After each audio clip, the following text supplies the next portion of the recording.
त्यातल्या 5-6 जणांनी सांगितलं, साहेब कुंभला गेलो होतो. म्हटलं गधड्यानो करता कशाला पाप?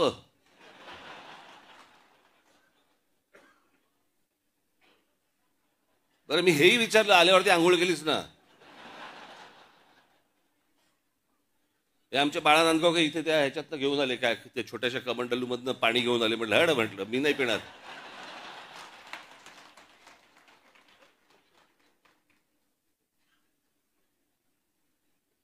अहो मला सांगा, आता तो सोशल मीडिया आल्या पूर्वीच्या काळात ठीक होतं.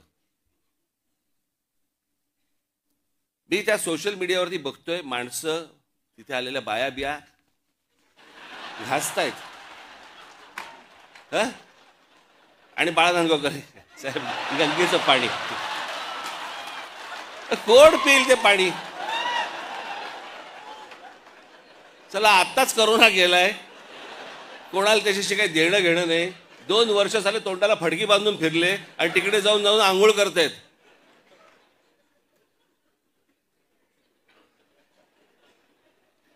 अहो मला माहिती आहे, मी कित्येक स्विमिंग पूल बघितले असे जे सुरुवातीला उद्घाटनाच्या वेळेला निळे होते, हळूहळू हिरवे हिरवे व्हायला लागले. कोण जाऊन त्याच्यामध्ये मला सांगा पडेल त्यात गंगेत? ह्यानं तिथे काहीतरी केलं ते मी इथे पितोय.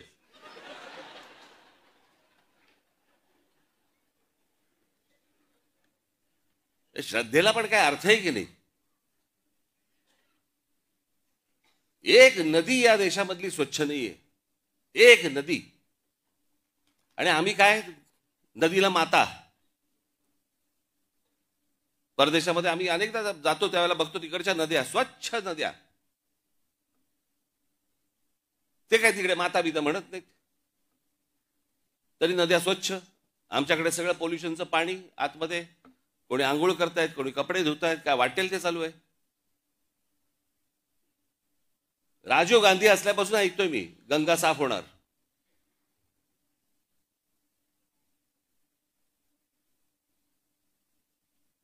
मग मध्ये राज कपूरांनी चित्रपट पण काढला, लोकांना वाटली झाली गंगा साफ, त्याच्यात वेगळीच गंगा. लोक म्हणाले अशी जर गंगा साफ असेल तर आम्ही पण आंघोळ करायला तयार आहोत. अजून पण गंगा काय साफ व्हायला तयार नाही.